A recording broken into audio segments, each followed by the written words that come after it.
You can see the build up there: China, Japan, followed by Korea, and then some India, France, and Taiwan. Yeah, new importers. So a total of 51 countries import LNG, and new importers in the Asia Pacific region include the Philippines, which started last year, Hong Kong, and Vietnam. So the introduction of LNG into the Philippines is consistent with what's happening in other parts of the region. Yeah, somewhat similar countries.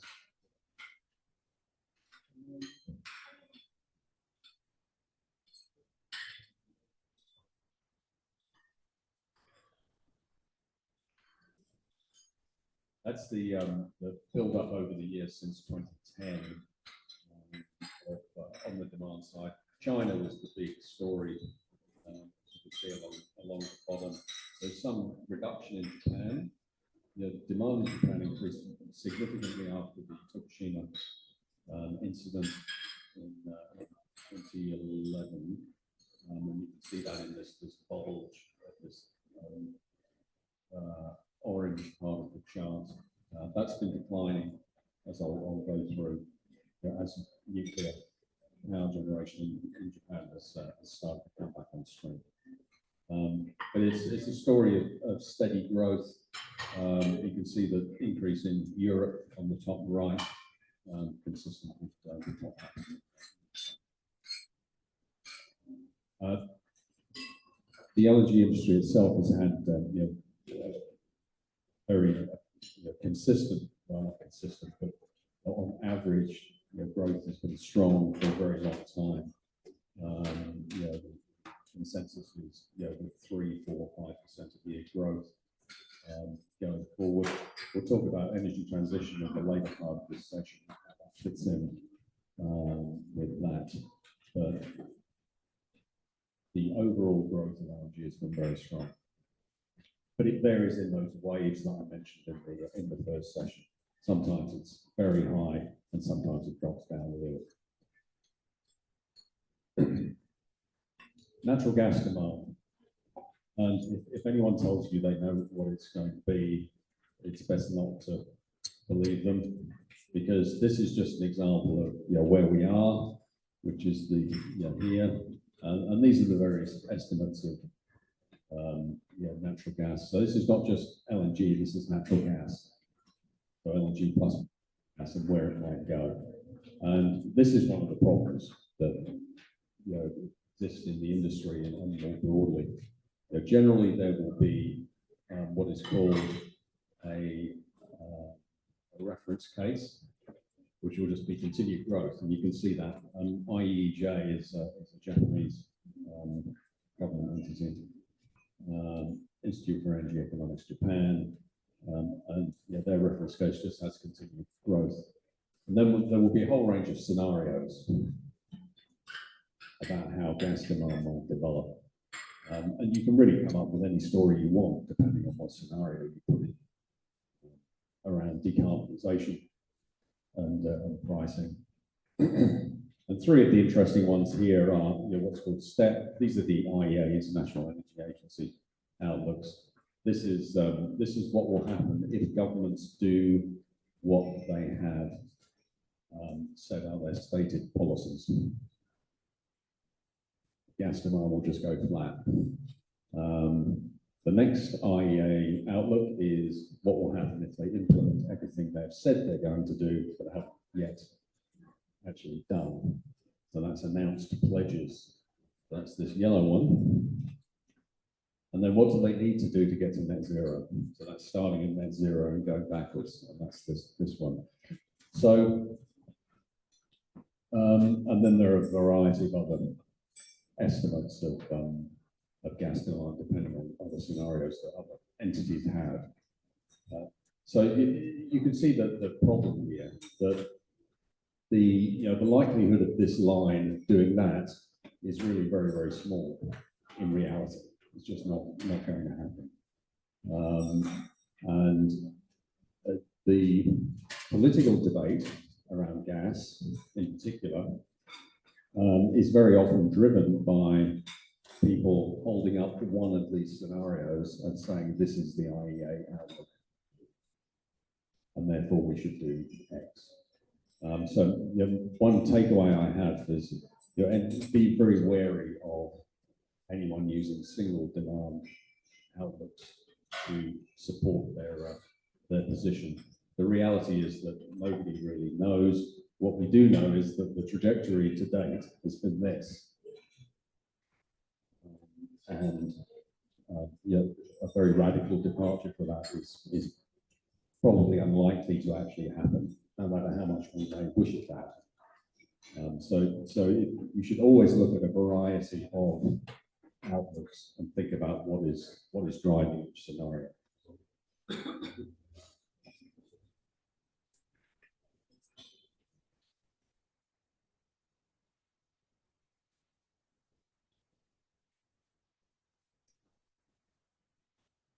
So going to one of those outlooks, and thanks to Shell for this one, a variety of people put out their views of demand. This one just happens to come from Shell. Has LNG supply in the red, what is under construction is the yellow, and their estimate of demand is in that blue band, and you can see it crosses over the volumes that are under construction. So Shell has continued very significant growth in gas demand, in LNG demand, specifically continuing. And in terms of where that growth is going to be, on the right-hand side, you can see the yellow is what's called security-driven, so that's countries such as Japan. The red is China, which is China, and then what is called emerging growth. So that's places like the Philippines, Thailand, Indonesia, Bangladesh, Pakistan, India, a range of other countries, and that is where a very large part of the growth is going to happen out to 2040. And that's certainly our view at Angia, and I think is borne out by the realities of the energy transition. So if we talk about LNG importing countries, it's the same way we did about the producers. The three, JKT, I've talked about these, Japan, Korea, Taiwan. You can't take pipelines into those countries, really. They have very limited local natural resources, and they really need LNG. They can't do without it. And energy security is top priority for those countries. You then have Europe, who thought they had adequate supplies of pipeline gas and then found they didn't. They were using LNG as an alternative to pipeline gas until pipeline gas wasn't available in the volumes they hoped. China is, China sort of had an all of the above policy on energy, in that the growth was so strong and so large, they were just doing everything. And that continues to some extent, but there are economic concerns in China now. But LNG initially was really a supply into China for the East Coast coastal cities. A lot of it was around air quality, moving coal-fired power generation out of where it was adjacent to big population centers, improving air quality. Gas is really quite a small part of the overall Chinese demand. I think it's in the teens of percent. A lot of it comes from local production or pipeline. So LNG was really just a relatively small part of the overall Chinese energy story. But China is so big, even being a small part of something very large is significant for the LNG market. India has very strong economic growth, but it's extremely price sensitive. There are a lot of infrastructure limitations in India as well, especially behind the LNG terminals. The pipeline network is not that well developed. Most of their supply comes from the Middle East because of where they are. And they tend to be a sort of opportunistic buyer. When prices are low, they will come in and buy lots of LNG. When prices are high, they won't, and they have some consequences about moving to gas or potentially suffering back brownouts or those sorts of things. So I'd sum them up as LNG is an option if the price is right. You then have the group of new buyers in Southeast Asia, which Philippines is one. Very strong economic growth, but declining local production. That's what sums up these whether it's Thailand, Vietnam, Philippines. Local gas production is dropping, so Malachi here. But gas is already a significant part of the energy system. This is especially true in places like Thailand. Less so here, but it is still a significant part. And you have these emissions targets coming towards us, and a very large base of coal-fired power generation. So those two things are very difficult to balance. And natural gas, which if you don't have local reserves, really means LNG, is critical to have any chance of getting close to those mid-century targets. But the big concern is affordability. Is it going to be too expensive? And that's absolutely legitimate concern. I'm going to talk about LNG pricing later on. Availability goes with that. So energy security and price, they all go together. Because if price gets very high, availability drops. So then you've got an energy security problem. But these concerns are very legitimate.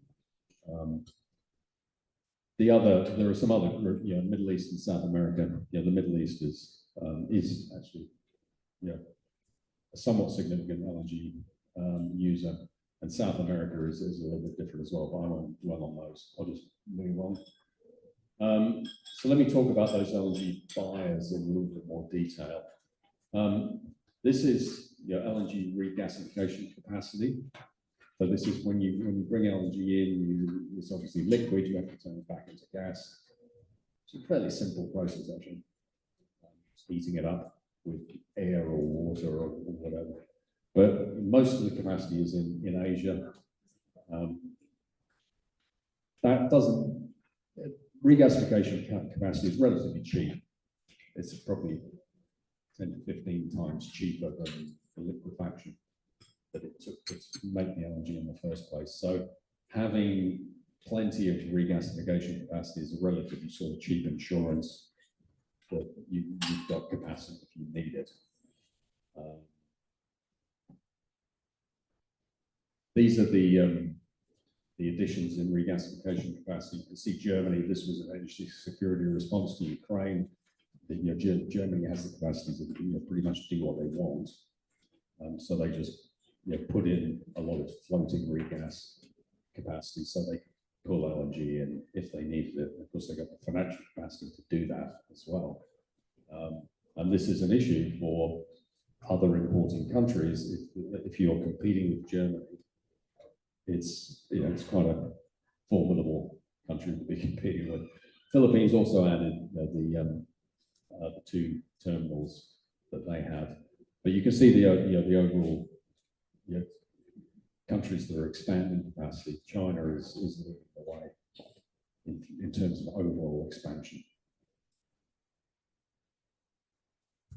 A little bit more about China. I mentioned why the LNG is obviously coming into the coast, and the air quality issue was very, very important. And I think that first came up around the Beijing Olympics, was cleaning up the air quality for that, but that has persisted. And initially the imports were by state-owned enterprises like CNOOC, PetroChina, and Sinopec, and those sorts of countries. But now you also have private importers bringing gas in, like ENN, for instance, is a private company. There is deregulation going on. It's still it's a mix between state-owned and directed activity and private enterprise. One area that is growing quite significantly is the LNG trucking. They're trucking LNG out to more remote areas as a fuel that doesn't need pipelines. China does have access to very large amounts of pipeline gas. This comes in from Myanmar down here, also from Central Asia here, these very long pipelines. The one that is in the news is imported from Russia. Whether they're going to increase as Russia pivots away from Europe and towards supply into China. But China, even though economic growth is, there are some issues around it. China is just so big that it's going to continue to be a key player in the energy story for LNG.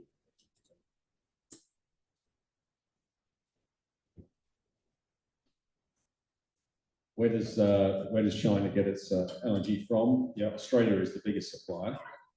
Followed by what is under that, Qatar, and then Russia. So this is just LNG. No, it doesn't include pipeline. If you added pipeline onto that, Russia would be much, much bigger.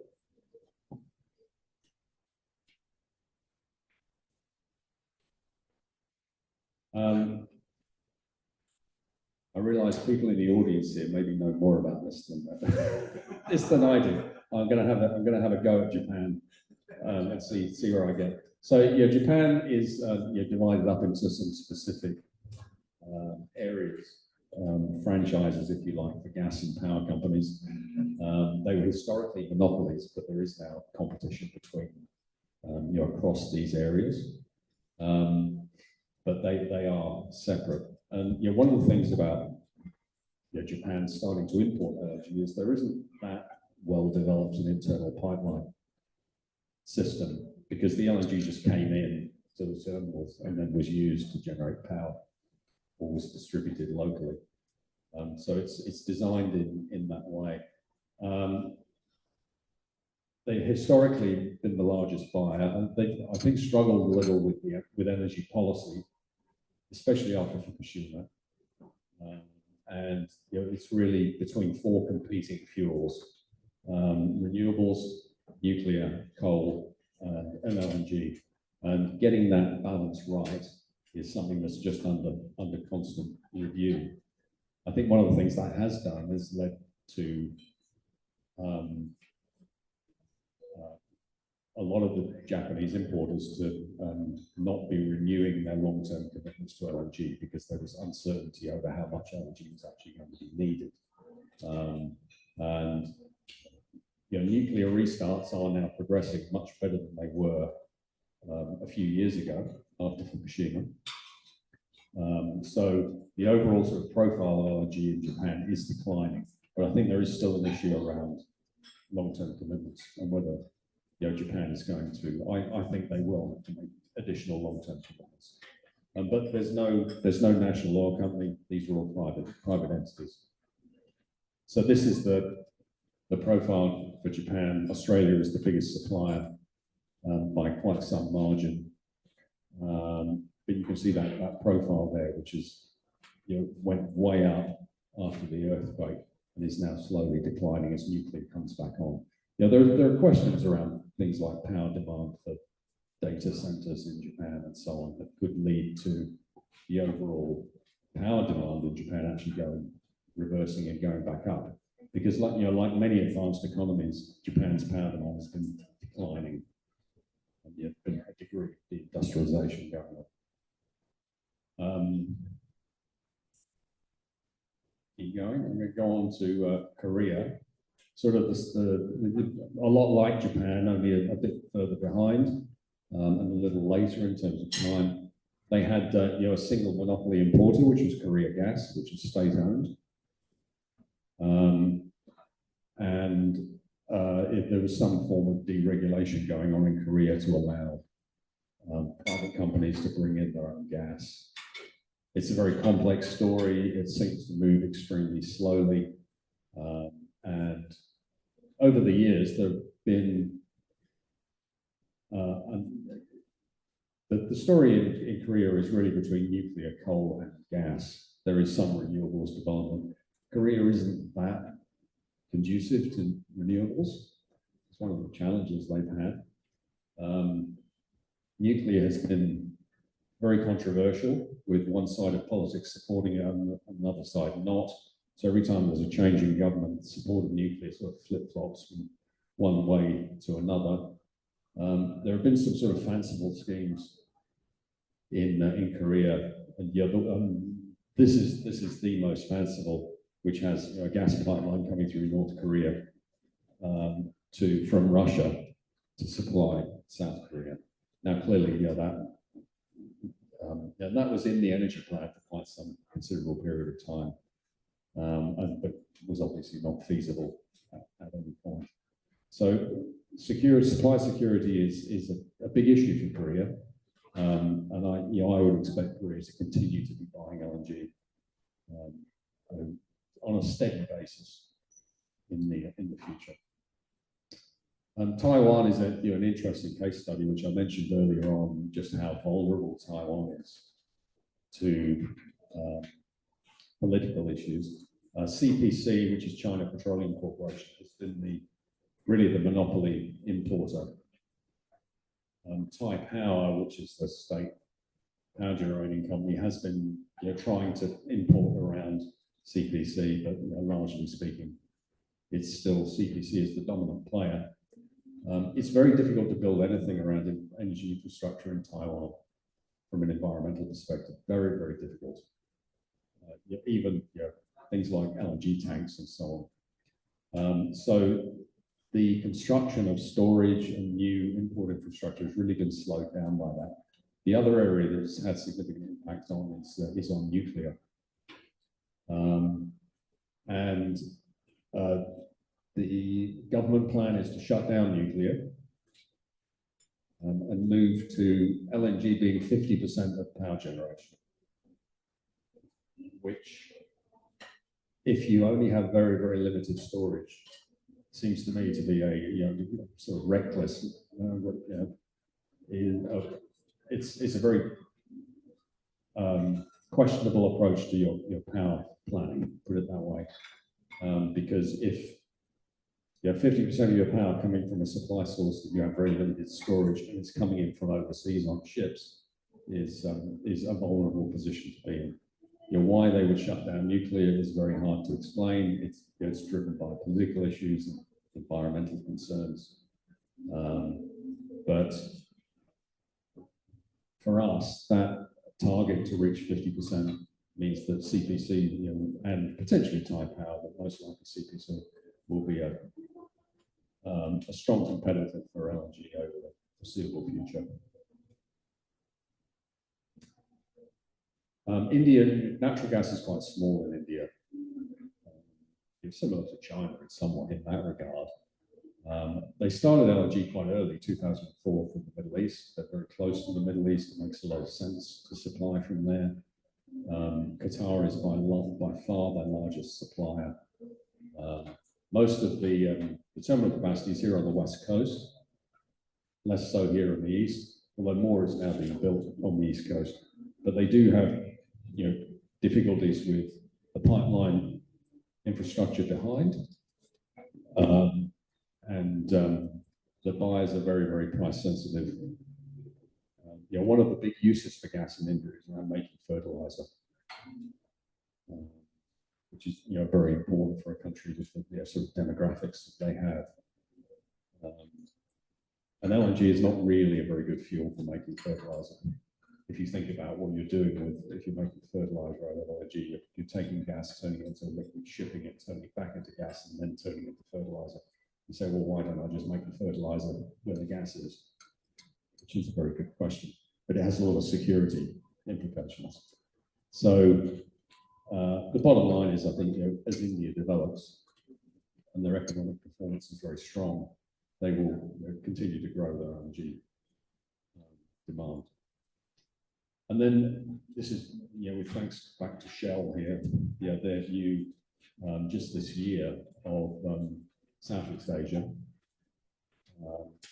And this is total power generation. Vietnam is red, the blue is the Philippines. I'm a little surprised Vietnam is so strong in there. But in all cases, all four of those countries have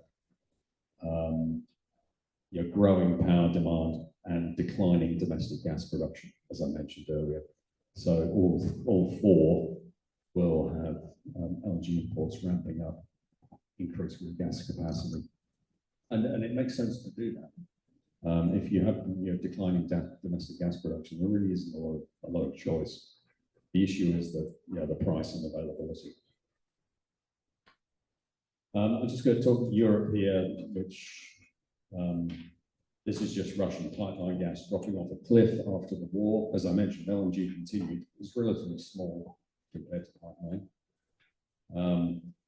And Europe just expanded its import capacity basically to give it the option to bring LNG in. You can see all the FSRU is floating storage regas units. So this is a ship that you can put LNG in and then regas it. So they're quite quick to bring in. That's what First Gen has down at Batangas with the LNG terminal there is an FSRU that I'll talk about here shortly. So Europe put a lot of new capacity in response to the war. And so that capacity gives them the ability to pull that LNG in if they need it. So that's the end of the supply. Sorry, the demand countries. I'm happy to take any questions if there are any. And I think the next section is on LNG and the energy transition, which will take us into lunch.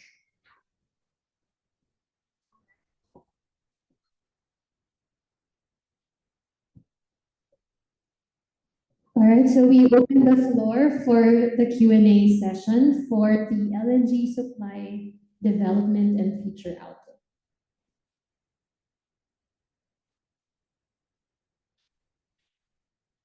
Questions or insights, anyone? Let's see from our Zoom participants. All right, we have a question from DOE. What do you mean on price linkage to international markets still imperfect? Does China has its own price benchmark? There is some, by that I mean, that while within China the price of natural gas is influenced by the cost of LNG coming in, it's not determined by it. They obviously have pipeline gas coming in as well, and then gas being produced as well. And there is government control over that pricing. So they try to reflect some degree of international pricing, gas pricing, but it's not really perfect at this point. As it would be in a country that's completely free market and so on. So it's sort of a hybrid at the moment. And this is one of the challenges for any country that is transitioning from, and this goes to the Philippines, transitioning from local production to imported production, because you have to move from a pricing that is based on the local production to something that is based on international pricing. You can't really get away from that. You can try and get away with it for a while, but eventually you have to move to international pricing. Otherwise, you just won't have the availability. So that transition can be really challenging. Because very often countries will have very cheap local gas, and a lot of industry will have been built on the back of that. And then when that cheap local gas runs out, and you have to transition to international price gas, it can be quite painful. So the follow-up question was, does China has its own price benchmark? It does. I think it has Citygate, as I'm not 100% sure. It has Citygate pricing, I think is the way it's designed. So each region or city has its own pricing depending on where it sits within the pipeline network. Is that right? Yeah. Okay. Yeah.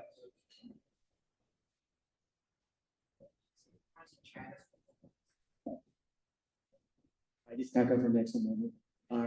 The price in China is also price, and regionally there will be a control price. So where as you mentioned, there will be a lot, is some part of time that when import price is lower, they import a massive amount of energy. The higher, tendency, just a tendency for the spot portion. And another one is local price, control price. There are some regional, provincial control price there. So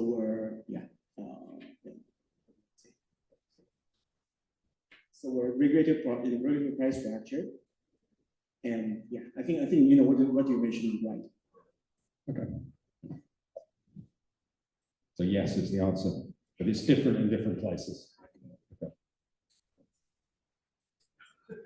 All right, so do we have any more questions? For the interest of time, we can only accommodate one question.